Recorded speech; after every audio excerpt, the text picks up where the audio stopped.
Welcome back, guys, to the SMITE OPL, presented to you by the wonderful folks over at AOC. As you can see on the bottom of your screen there, OPL brought to you by AOC Gaming. Royalty versus Alpha Sydney. We're going to get started on the picks and bans here in just a second. Not really much to talk about in the first game. We were just saying between the break there, Alpha, that might have been the best game we've seen KO play. Then again, he was on Erlang Shen, and as we all know, Erlang Shen, hard. He's incredibly hard. I mean, he's got an attack speed steroid, he's got a Fatalis effect, a knock-up, a root and cripple, taunt. I remember when they nerfed Warriors and said they'd only have one CC on their kits. Good times, good times. But I was really impressed that game by Swifty as well. And he built a very supportive, a very utility-based Ra. And we saw a similar build coming out from Arana Barana, where he built a very penetration-heavy Neath. Everyone on the team had a set task to do, and they all moved around as a unit and performed as a five-man squad rather than as individuals. And that's something we haven't really seen from Alpha City until recently. Well, I suppose a bit of that could be attributed to their new coach, Xing, a former SPL player, someone with a lot of international experience himself, obviously kind of bringing that more kind of team-based play Alpha City rather than what we've kind of seen before, which was very kind of individual, try and beat you and out-mechanicking you rather than trying to outplay you as a team. Picks and bans going to get started here in just a moment. Royalty has selected first pick for this game. I wouldn't be surprised to see them pick up Erlang Shen here first, or we could see Alpha Sydney ban it away, and then as long as the Erlang Shen doesn't get picked up by Alpha Sydney, Royalty have a chance. And it's going to be the Jingwei as their first ban. And I'm not too worried about the Jingwei being banned out here, because Runner does have a fantastic Jingwei, similar to his Hu Yi. We haven't really seen him play the Hu Yi recently because of the recent nerfs that it took. Terra being taken away by Alpha City, two very standard bans right now. I'm still wondering, where is the Freya ban? Where is the Erlang Shen ban? Potentially have a look at the Ao Kuang ban as well against Royal Custom, but there it is. The Erlang Shen has been taken away by Royalty. They don't feel too comfortable on it, and they don't want KO to have it again. That's the only reasoning I can think of why they wouldn't pick it up themselves, that Suspiria doesn't want to play it, so we'll just take it away. Ratatoska, the last ban here from Alpha City, yet again taking that one away from Royal Custard. First pick now for Royalty is going to be the Freya, so putting Thegoras on a Magical Hunter, something that he likes to play. A little bit more late game damage and a bit more of a late game carry than stuff that we've seen before, and compared to the Soul, which we saw last game. But I do like this pickup. It does give them a bit of a threatening air about them. But early game, you can expect to see the left-hand side of the map get pressured, especially since this Neath and Athena have been picked up. And it should just be a completely free lane for this Neath to begin with. But once it starts hitting 10-15 minutes, that's when the Freya will really start to be punishing out this early game aggression from the Neath, as well as the Athena.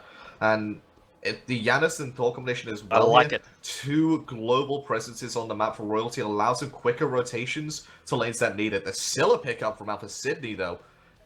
We talked about it with Ra, how he had a lot of setup. Scylla has even more setup here with that Armor Monster and a self-root.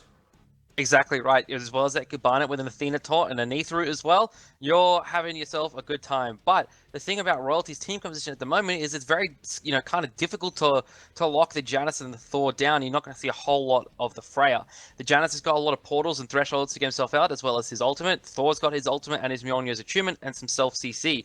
Aerie is going to be banned out now by Alpha City. Naja taken away by Royalty. I like the ban there. Take away the famous Naja Scylla combination, and look to make Alpha City play something else. Sobek banned out by Alpha Sydney, so taking away Guardians from Hazy here is going to leave a gap open for him. I wouldn't be surprised to see him play that again. Bologna, the next ban from Royalty. Well, as I said before, there's really been four supports that they have played. The Sobek, the Terra, the Fafnir, and the Geb. So with Fafnir still open, there's still a possibility that they could pick that one up to help Freya clear out early with that Coerce. Guan Yu going to be taken up here for Alpha City. Again, it's an aggressive solo laner, but it's a bit different in terms of the aggression. Last time with Erlang Shen, it's more basic attack based with a couple abilities thrown in there. This time with Guan Yu, it's full on ability based, but the Kepri pickup here from Royalty, that's something which you haven't seen too much of. Yeah, and I kind of like it against the Scylla. The Scylla's gonna it's gonna look to kill someone. You get that Kepri ult onto them, revive them back up again. Ao Kuang, the last pick here for Alpha City, so slices Ao Kuang, a little bit infamous in the OCE scene, as the last time I think we saw it played, he killed himself on a speed buff. Good. I remember those. That was a good game. That was a good day for all. But it's also been picked up here to try and counter the revive coming out from Hazy. Because you can obviously execute that revive. But the thing is, the revive is also a cleanse. So if Slicey goes for an execute on someone before Hazy uses his Scarab's Blessing, he can then use that ultimate to then cleanse it away and deny the execute for Slicey. All about timing and mechanical skill here, something that Hazy needs to show in this game. You can see very standard start coming out of both teams. I'm actually surprised that Royalty don't look to invade Alpha Sydney. A Guan Yu and an Ao Kuang don't have the best early game clear in the world. Sun Wukong and Thor probably have a bit better of a time of it. And they're going to be clearing out this blue buff a bit faster than the boys of Alpha Sydney, and that's because their Wrath coming out from Royal Custard. Look, you've just completely CC locked somebody down with his Amber of Dawn, Tectonic Rift, and then that Wrath. Water Revolution taken up here by Slicey just to get himself out of a bit of trouble, allows it to wave clear as well. The Fire Elemental should go the way of Royalty here, but they're sticking around for far too long, just waiting for that last minion. And looks, Swifty already rotates over and claims him himself. Portal Swifty through, gets down the Unstable Vortex combo, and Swifty about 50% HP already. But it means Shank's going to suffer at these mid camps or for some mid clear. Actually manages to get, no, doesn't get a Harpy, gets one with the portal though. Oh, and the double tap for Royal Custard is going to be off the mark, but whilst they were fighting on this right-hand side, the left-hand side from Alpha City has been pushed up so much in that wave that they managed to rotate and get those left Harpies as well. Going to be denied entry to this lane back into their tower, so they're going to have to go the long way around and just to lose a bit more minions. Good pressure there from Royalty. And as well as that, the effect of taking away the left-hand side mid camps, Alpha City denies it not only to Royalty, but to their own team as well. So a little bit of a trade-off there, but it should, give their duo lane a little bit more experience and hopefully an advantage against this Khepri and Freya. One thing that we didn't really talk about with Khepri, but what he's noted for is his immense clear. You roll out that sun, and it's going to just aid his Freya so much in clearing the wave. It's really going to allow her to not suffer as much in the laning phase. The Gorus, though, taken very low. Hitori Sky about to dash right into him. Hazy body block him as much as possible, and the Gorus takes some damage there from the Broken Weave. He's hanging around here pretty aggressively. He's going to look to clear the wave, but he's in a very bad spot. Hazy left him alone. Weekly Curse comes out from Tori. No way for him to live there. And he got hit by the root from Rana Barana. Of course, they were going to look for him because he was low HP. I don't know why the Gorus didn't back there. That was probably the best time to back. It was also one of the worst times to back because of the fact there was a mini wave there, but he needed to because it was low HP, a free target there for Tori Sky's Taunt, the root for Rana Barana as well. And this is the problem you have with a Freya, very susceptible to deaths early. Exactly right. Before you get that Valkyrie's Discretion, you really have no escapes. You have your Banish, but that's more of a form of CC rather than an escape. So pre-level 5, Freya, very vulnerable. Has only got tier 2 Fatalis, has the Gora, still waiting to finish that one off. Needs about 800 more gold before he can finish up that item. But already having to go back to base is Suspiria. Again, it's a bit more of the same story. KO is getting pressure in this solo lane, but he hasn't got a solo kill just yet. And that's because the Sun Wukong is a bit harder to kill, I'd say, than the Vamana. Exactly right. He's level 5, he's got his ultimate online, so he's got that to get out. As well as that, he's got his 72 transformations. He can use, Ox form or Bird form really to get out, Tiger form if you want to go really aggressive, but Suspiria as well. As the Sun Wukong, got the Magic Cudgel, he could sit under tower essentially and just clear his wave. He doesn't really need to worry too much about trying to fight 1v1. And the speed buff is going to be taken away by the junglers. Blue buff going to be taken away as well. And you really need the blue buff as both of these solo liners. More so, I want to say on the Guan Yu for the cooldown reduction as well as being able to spam that heal to keep yourself sustained in lane. But Suspiria, he definitely wants that to make sure he can poke out KO as well as clear the wave effectively. Exactly right. Sun Wukong pretty mana intensive, which we just seen then, trying to clear the wave with both his Magic Cudgel and Master's Will. Used a lot of his own mana pool. Towards the mid lane now, we see Hazy looking for Swifty here, just going to roll him with the Sun. Slices in the area, looking to burst him down. Torres guys taunts him into a crush, but he manages to back away. KO gets a solo kill onto Suspiria. How did he do that? Oh, Suspiria didn't even get to use his ultimate. He killed him just before he get his ultimate. That's because Tallow Assault, when you have, but Torres guys low in the mid lane, the meditation saves his life through space and time, getting off the mark from Shank. But once you get these Warrior Tabai online with the Guan Yu, your Tallow Assault starts doing massive amounts of damage. The Spirit does not respect it and falls down before he can get up into his somersault clan. And Gold Fury going to be started here by Royalty. I love this response. They've got a Wrath online from Royal Custard. Hazy being ready to zone. Royalty take the first gold of the game, responding well to Alpha City's early aggression. Torres Guy's ultimate's in, but there's nothing there for him to find.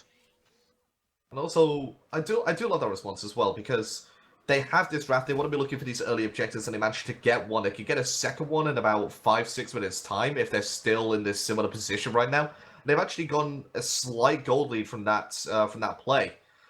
I do like the builds coming out as well from Royalty, especially this reinforced shoes coming out from Capri. He's been taking a lot of damage, really expected to be the frontline source for this team, and needs those extra protections early on to make sure he doesn't, stupidly die.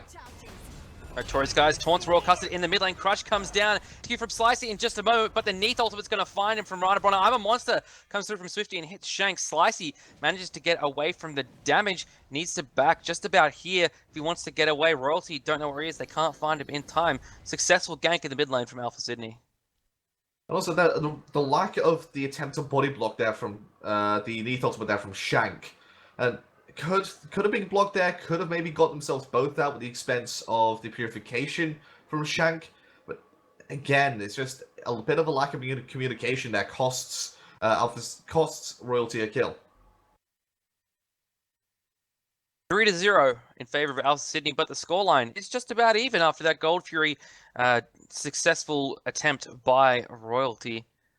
Alpha Sydney, though, they're happy to keep it even for now. The later this game goes, the more dangerous this Alquan gets. And yes, while Freya is on the side of Royalty, nothing quite as scary as a late game Alquan. Alquan is probably one of the scariest characters to go up against in that lane. Actually going to be hit by that Rising Dawn there by Hazy is Slicing. But Speed Buff again is going to be spawning and grouping up as a 4-man unit is Royalty. They really don't want this one to be invaded and taken away. But it's just securing their buffs and securing their own farm, which is something which they didn't do last game. And it shows that they are learning from their past mistakes. It is, but at the same time as well, Alpha City, this stage can't really successfully invade with an Ao Kuang. Last game, they had the benefit of a Thor that's a little bit stronger early game and likes to be in and amongst the fight. This game with an Ao Kuang, it's really a lot more difficult for Alpha City to do that. Whilst, yes, it is a good move from Royalty to recognize what they've done in the past, what they made mistakes on. This game, it suits their composition and the enemy's team composition as well to not risk invading. Red buff there dropped by Alpha City. Torres Skies manages to pick it up. So while they secure a buff on one side, they don't secure it on the other. And that's the trade-off. They send 4 men to the right-hand side. It was a Castus curse. I was just praising them, and then they just don't have it happen. KO, he's going to be fighting against Suspira. Suspira already taking out the half HP and forced to go into the Somersault Cloud. He's going to be able to get out fine here as Suspira going to sustain himself back up. Somersault Cloud, but important communication. Now, KO is going to let Slicey know that ultimate's down. The purification for Suspira, we can get him low on this side. You can execute him. They might be able to get a kill onto him here, because he's going aggressive onto KO. Not the wisest decision, especially when he's got that Tallow Assault, just shredding away those protections, doing a lot of damage to him. He's not really worried about clearing the wave right now as KO, because he's just getting so much pressure from these abilities. And as well as that, he's happy to poke from the wave in return for getting poked down onto Suspira, because he's got his own heal that's a lot more regular than the Somersault Cloud. The Conviction gives you so much healing and gives it to you so often. Royal Custard walls off KO here. In comes the cavalry charge from KO, looking to get out. Double tap for Royal Custard, though, is on the mark. No CC necessary here, says Royal Custard. I'm going to pick you up with that Mjolnir's attunement. Downfalls KO. And when you're in that cavalry charge, it's a lot more difficult to maneuver away from those abilities. So you just need to hit the first part of the double tap, and then the second one would have followed suit. And setting up for these gremlins, as I hear people in the EU are calling them these days, they're fire elementals. I've heard a couple people in OCE call them Jeppies. I'm a fan of that name. In case you don't know, there's a troll clan in EU. What clan is that? Lazy Unicorns. Yeah, so we have Jeppies in Australia that are our version of lazy unicorns. And so I've heard a lot of people call the fire elemental just Jeppies. I don't think I'm going to get used to calling the fire elementals lazy unicorns, though. Yeah. Jeppies is so much easier to say because it's so quick there. Yeah. As much as I would love to call them lazy unicorns and just have them as those mythical creatures in game, it's just not going to happen. But setting up for a gank on this left hand side is Royal Custard, just getting away the ward first. I'm going to walk away and then return with his Anvil of Dawn up. It looks like Slicey and Tori Skies know he's around this area. They're looking to cut him off, but not going to find him.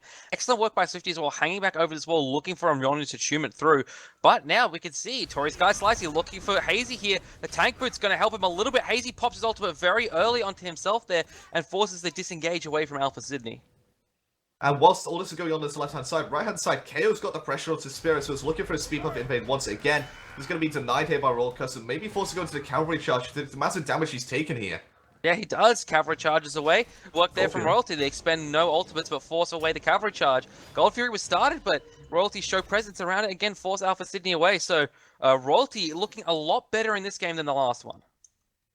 And they're not giving Alpha Sydney a mile here. They're giving them some inches here and there, which Alpha Sydney are trying to pressure, but then they're just getting sewn back up here by Royalty. The Gold Fury could have been dropped there by Alpha City, and it does get leashed because of the pressure from Royalty. Speed buff, potentially invaded by KO, gets relief because of the rotation from Royal Custard. They're starting to be able to react in time to these plays from Alpha Sydney and starting to recognize exactly what they want to do with their comp. So right there under the middle tower, Hazy and Shank both got taunted in there, and I really liked Hazy's response. Basically, straight away after he got out of the CC from the taunt, he turned around and rolled his Rising Dawn over Shank to ensure that he got that damage reduction. Mid lane, though, it's not going to save Hazy this time, as Swifty picks up the kill. I'm a Monster comes through, but up into the air, manages to get Royal Custard away from the continued pressure of Alpha Sydney. He's looking to re-engage here on the Tory Sky, should find the kill, but he's going to pay for it with his life. Swifty picks it up with the crush. Slicey still manages to get into the dragon form, but they're looking for Shank now. Shank nowhere to go. Alpha Sydney pick up another kill in the middle lane, and now it's starting to come apart a little bit for Royalty. Just as we were saying, they were playing better. And I think that just comes down to the fact that Royal Custard got wrapped against an Athena Scylla and Neath. He needs purification. Simple as that. You got his attunement caught out there and had no escape. He was completely dead to rights. As much as his mid tower is also dead. Shank got caught out trying to help his teammate out, and he just got dove completely. Good recognition there from Alpha Sydney, though, to know exactly how much damage they can take and how much damage they can output. Dual lane Thagoras going aggressive onto Rana here, but Rana doing an excellent job of juking all the damage for Thagoras. Great banish from Thagoras, but Tori Skies here taunts him in. Thagoras taking some damage now, dealing it back to Tori Skies and to Rana, but 1v2. Not a situation you're going to win. Here comes Hazy with the ultimate very early here. Rana and Tori Sky sound the disengaged KO. Stuns out Thagoras. No more ultimate available from the Kepri, but Thagoras has his own ultimate. KO might get turned on here. Hazy just barely misses the pluck, but an excellent wall from Royal Custard. KO taken low. What a turnaround by Alpha Sydney. But here comes Swifty. The little terror. The Scylla's doing so much damage. Rana falls down in concert with the help of, Royal Custard falls down to Swifty with help from Rana. And now Alpha Sydney going to be able to push this tower. This has really been the difference here. When Alpha Sydney's gotten a pick, they've managed to get something off the back of it, but with it be a tower or more picks. Your right-hand side, Spirit gets a kill, gets a tower, but left-hand side, they're trading out evenly. They're trading out yet again, and they're probably going to get this tower. And left-hand side, it's just going to be pushed up again. Right-hand side, Suspira falls down to Slicey, going to get caught out. Even he does get the execute off to Slicey, so they don't have to worry about that for the next 90 seconds to Royalty. But again, it's just pressure consistently. They need a purification. I'm just going to say it right now. Royal Custard did have to get purification. Hazy, he's tankier than he was last game because of his reinforced shoes, but he's still just mistiming these Scarab's Blessing, just scared for the rest of his team. And this is really the first time we've seen Royalty play this Kepri. And to me, it just hasn't warranted this pickup. He's been getting he's been putting down the Scarab's Blessing as if it's 23 minutes instead of 13 minutes. As if the damage, the burst damage is going to be coming through will be enough at that level of HP, but he's been doing it just far too early for the situation, and it's just really not worked out well for Royalty. And what's really troubling to me is that Royal Custard's now behind Slicey. He was even and was even ahead for a couple of minutes as well as a goal, but yeah, he's fallen behind. Been picked off because they recognize the fact that he doesn't have any CC immunity apart from his Anvil of Dawn. And the second the dash comes in, it's going to be taunt. The second Swifty shows his face in mid lane. It's just rooted. And there's nothing that Royal can do to get out of those situations. He's now hit level 12. Immediately back to base and buy that Purification, Royal Custard. Do it now. Look at Swifty and Slicey. They've both got Polynomicon here. Slicey, it's expected as an engagement around the red buff starts. Thegoris whoops up KO, but he might get chased down here. Cavalry charge comes through. KO looking for Thegoris. Portal from Shank there should give Thegoris a way out here if he chooses to take it, but instead chooses to stick around. KO takes some damage. What I was saying, the Polynomicon from Swifty gives him some extra damage on his basic attack after an ability, so he's going to actually be hitting a lot harder than people think. Royal Custard look for the ultimate there onto Slicey, but Slicey managed to get away with a water illusion. Gold Fury now started for Alpha Sydney, should be fairly free. And then, it's not really an item we do see too much of Polynomicon on Scylla, but Suspiria going to get taunted in. He's trying to defend his objective. Probably not the wisest decision, as the rest of the members of Alpha Sydney are going to be turning on him. Up into Silver Clan he goes. Royal Custard going to be called out here by Slicey. And the fight is split up here for Royalty, but still sticky as a unit for Alpha Sydney. Slicey blinks in there looking for Thegoris, doesn't find him. Water illusions away. Rana Barana's ultimate comes through as well. Goris taken low, and now Alpha Sydney looking to engage off the back of this. Thegoris up at the Valkyrie's discretion, but KO Cavalry charge off cooldown finds him, but Slicey finds a kill into Suspiria. Thegoris very low in the back, just needs to get out. Slicey could potentially dive the tower here. That's what he does, but an excellent CC chain from Royalty manages to keep Thegoris alive. Slicey forced to back away, but it's all a bait as the rest of Alpha Sydney are looking for the Gold Fury. Slicey nowhere to run here. Shank picks him up. Again, though, Alpha Sydney get the Gold Fury. And he's happy to trade out one for the Gold Fury there. He already got a kill onto Suspiria, which he probably really shouldn't have been able to do. And then he gets his team the Gold Fury basically for free. He's going to go into his Soul Reaver as his next item, is Slicey. And it's a lot of damage already. It's a lot of his core burst online. But he doesn't have too much power outside of those items backing it up. Only 220 magical power right now. Not really having much in the way of penetration as well. Probably going to go to Obsidian Shard next to alleviate both of those factors. And then into Aurora Tahuti. He's just looking to finish people off at this. He knows that Swifty and Rana Barana and even KO at this point have enough damage between them that they're going to get them low into his execute range. And he's just looking for that final little bit of burst damage to either get them in range or to finish them off and then execute another target. And then going back to the Polynomicon and Scylla, and she does get extra magical power from her passive as well. Every ability that she has at max rank gives her 20 extra magical power. She currently has 2 of them max rank, so that's 40 extra magical power, which you can then put into this Polynomicon. And if you get a root off, and then you can poly somebody in between firing or crush and being able to detonate it, which gives you a lot more damage on this combo. Speed can be taken away here by Royal Custard over in the solo lane. Suspiria, again, getting out-pressured by KO. Oh, and he's dashing aggressively, though. He's using his 72 transformations. I don't think he knew Tori's guys were there. Tori's guys looking for a dash. We're not going to find it. KO's built up his passive fully. You can tell that by the Guan Yu being on fire there. So that Tallow Assault does basically double damage there. The clone is fighting KO. Good wall there from Royal Custard. Gets a double tap off, but pretty much instantly healed there by the conviction from Guan Yu. Slice is here, spanked on the head there by the Magic Cudgel. They're looking to invade the blue buff here, Alpha Sydney. But instead, it's a 5-man rotation from Royalty here to stop them. And they've managed to defend their buffs once more, but it just sets up for this fight on this tit on this right-hand side. But they're allowing Alpha Sydney, who have to sustain, to siege up. And this is what happened last game. They had the Ra, they sieged up objectives, they sieged up towers and Gold Furies and Fire Giants. And there was nothing that Royalty could do to stop it. There's a bit less sustain on the Guan Yu, but it's still just that same effect, which Royalty cannot go into without this, with this little amount of anti-healing that they have.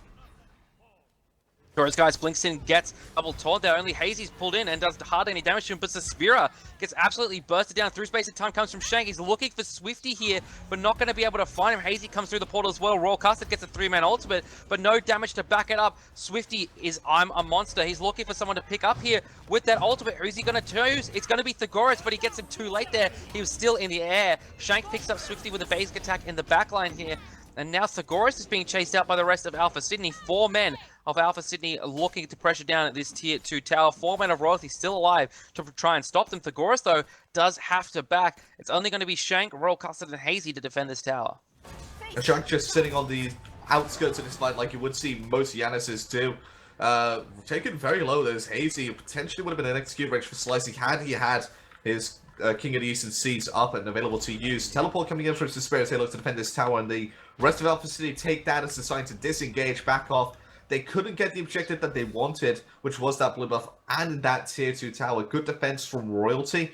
Again, stifles Alpha Sydney's potential snowball. We're 20 minutes into the game. At this point, last game, they were 13,500, 19,500 experience, golden experience, respectively, down. This I would time, have actually... there's 2,000 and 5,000 experience.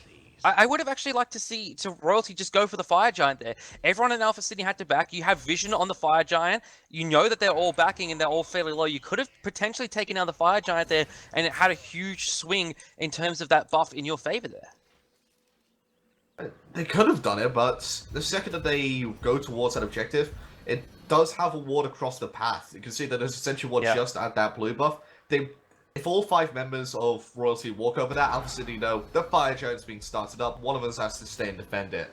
And the second one person stays to defend it, Royalty have a decision to make. Do they burst that person down, then delay the Fire Giant, or do they just do it and ignore them and potentially lose an ensuing fight afterwards because of the amount of poke that they're doing? Well, even if they take a person down, that's still a victory for them because they get a pick, which is something they've suffered with this game. Another very early Scarabs bursting from Hazy there. Suspiria going into the backline, and Swifty's taken low as well. Slicey hanging around the side here, looking to find a low target here like a shark, being a predator in a water here, but you know, really nothing doing at this stage of the game for Alpha Sydney, but yet again, the Khepri ultimate's down. And he's just too haphazard with this as the 3-man taunt comes out. They're going aggressive once more. This is the power of Athena. Constant aggression to Chorus. So low from Slicey. Just the Soul Reaver doing so much damage.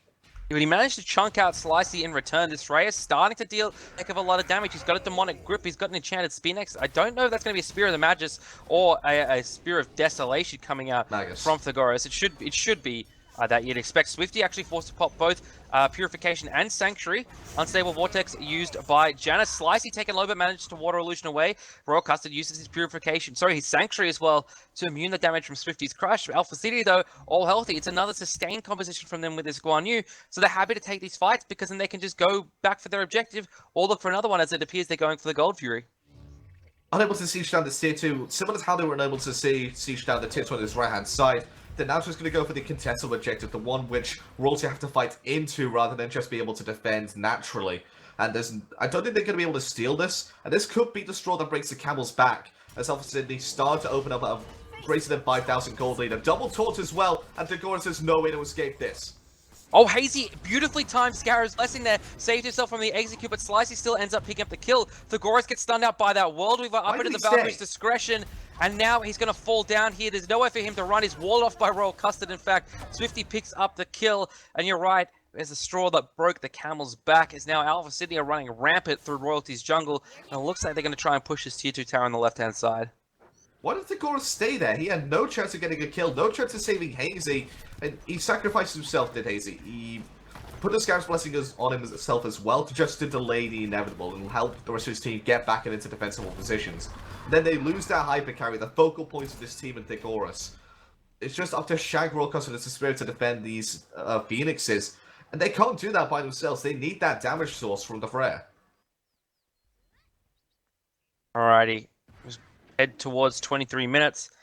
0.7k experience, 7,200 gold in favor of Alpha Sydney. A big dip in their direction over the last couple of minutes. Things are looking very dire for Royalty. The Fire Giant could be the next objective Alpha Sydney look to take. I mean, the wards have started to transition over to this right-hand side, especially the ones from Royalty. You can see that they've already put 3 wards over on this right-hand side, one of which is the Fire Giant pin, 2 very defensible wards looking for rotations between the tier 2 towers and their speed buff. Fire Giant being looked at now, Runner and KO. They're actually just going to fake that, trying to lure Royalty in. Slicey's gone back to base. He's got himself a full Obsidian Shard now. He's got some more gold in hand, just trying to figure out what he wants to do with it. Ends up looking like he's going to start towards that Ratatouille, get himself a couple wards, but still, Slicey going to be doing a lot of damage at this point. Thegoros actually taken low, and Hazy used his ultimate there as well. Thegoros used Valkyrie's Discretion as well, so 2 ultimates burned by Royalty before a fight even really breaks out. Power of Blink on Athena as well, just instant taunts. They're going to go in and taunt out Shag again. Purification has been burned. There's just constant pressure coming out from Tori's guys. He's playing this perfectly. Exactly right. It looks like Royalty just don't know how to deal with this taunt. Like, Tori goes in, taunts, and they instantly burn everything. They hit the panic button and are like, it's happening, we're dying. Hazy goes in to try and pull one in. KO gets the stun off. Swifty picks up the kill onto Hazy. Shank going to be the next target here. He's got nowhere to run from Slicey, who executes him. King of the Eastern Seas up in the sky. I'm a monster from Swifty, picks up Thegoris. Swifty looking for his next target. He's looking for Suspiria. He finds him, but it's not enough to kill him. Swifty, though, does have a triple kill now. Royal Custard taken very low, and he's going to fall down. It's a deicide for Alpha Sydney, and this looks like it's going to be the game as well. Mid-tier 2 tower falls. Next person up for Royalty is going to be Hazy at about 15 seconds, but that should be plenty of time for this Phoenix to fall and for Alpha Sydney to win the game. I don't think he can defend against the 5-member strong of Alpha Sydney as well, so Alpha Sydney, they're going to find themselves at 2-0, and they're going to put themselves in pole position for that third seed spot to go up against what looks to be Pandemonium at LAN. Just depends on how next week's results go. And there we go, the game has finished up. Alpha Sydney, 2 points ahead of Legacy. Next week, though, they do have a very task. They're going up against Team Pandemonium, whilst Legacy is going to be facing this Royalty squad. So it all hinges on next week for these two teams about who finishes first and who finishes second. Avant-Garde's got Corvidae, Team Pandemonium's got Alpha Sydney. So again, it's up to them with Avant-Garde a 1-point lead on Team Pandemonium, who's going to finish in that first position. But for now, that is going to be Royalty versus Alpha Sydney. We're going to take a talk now with the mid laner from Alpha Sydney, Swifty. So Swifty, both of those games you looked fairly in control. The second one at the start, Royalty gave you a little bit of trouble, but the first game, we remarked on the broadcast that you guys just seemed to play much better as a team. And the question that obviously comes to mind is, what's the impact that your new coach Xing has had on your team and your communication? Well, Xing's done wonders for us. We've changed our whole not our whole play style, but we've changed a lot of our picks that we would lean towards. Things like Xingtian and solo, we don't play that anymore. We're more or less leaning towards an NA meta, kind of. Because obviously he's from NA, so it's really helped us with our play style. The second game at the start there, things appeared to be a little bit rough, as Royalty were kind of being a little bit more aggressive than what they were in the first game. Was that troubling for you guys at all, or did you just guys know that the later this game goes, the better chance we have? Well, we didn't expect them to be as aggressive as they were early, but we managed to punish it by killing solo and getting KO ahead. So we were able to just invade, and so their aggression just fell flat, basically. Alpha, any questions? In both games, you managed to draft in a healer. The first game, obviously, you being on that Ra. The second game, we had KO on that Guan Yu. How powerful do you feel like healers are in this current meta? Well, it depends what healer it is. Obviously, you're not going to run things like Hell, but other things like Ra and Guan and Terra, obviously, are very strong picks. Well, not Guan, but Terra and Ra, obviously very strong right now, very favored in NA, and Terra for every region. But the sustain is just very strong because right now, apart from things like Scylla, there's not many burst gods in the meta, and Freya, of course. So just disengaging after kind of poke fights, healing up, and then going back in is just very potent right now. Before we let you go, do you have any shout-outs? Just wanted to shout out the new org, not really the new org, but the new rebranding, and this is esports. This is Alpha Sydney. Thank you very much, Swifty. We now got to talk to Thegoris from Royalty. So, Goris, it's a bit of a, to put it frankly, a bad game one into a much better looking game number two from you guys. What happened between the games that you were able to put up a much better fight in game number two? All right, so yeah, Thegoris, are you there? That's my easier question. Yeah, hello. There we go. How are Hey, yeah, good, thanks. So the question was, game number one, you guys fell a little bit flat. Game number two, you came back a little bit more, gave Alpha City some trouble early, fell apart a little bit late. What kind of happened between games that you were able to kind of pick yourselves up and give a bit more fight in the second game? I think it was a lot to do with just our mentality through it. And every time we give you were talking about actually through the casting of the games. We do often give Suspiro like a losing matchup, and it's been a bit of a struggle for us trying to get him comfortable with that sort of solo role. So that's kind of what we worked on to transition to that second game, and I feel like although yes he was still getting picked, it was slowing the pace down a lot against Alcini in that second game that sort of helped us keep our own. Alpha, any questions? Throughout the split, we have seen Royal Custom transition from this big impact single target carry towards these more team focused junglers. What sort of impact has that had on your team as a whole? I think the major thing that's helped is his communication towards the team. When we first started out, he had a lot of trouble talking. So he could play those single target carries and just kind of play his game. But picking these like Thors and Hunbarts gods have been really helping him break out of his shell and communicate with us more. And I think that's what's really helping our support as well. All right, and before we let you go, who would you like to shout out? Like to shout out Royalty for really helping us out, and of course Bradley and Danishes. Great, thank you very much, Thagora. So that's going to do it for week number 7. Only 1 week of the OPL remains. All that left to be decided is the specific seeding. I thank you guys very much for joining us. We'd like to say before we go, we actually have a winner of 400 gems. I believe this was for correctly predicting all of the results this week. Yeah, so he correctly predicted every single result this week. Congratulations to Levitate Smite on Twitter. Just pasted his Twitter in the chat. You will be contacted over Twitter. And you guys, make sure you follow at CyberGameOz for more giveaways along the same kind of lines as this one. I believe we're running the same giveaway for next week, so make sure you guys follow and tweet out towards CyberGamer. We'll have some notifications up there for when the giveaways are being run. But for this week, thank you very much to everyone at CyberGamer. This was the OPL presented by AOC. We'll see you next time.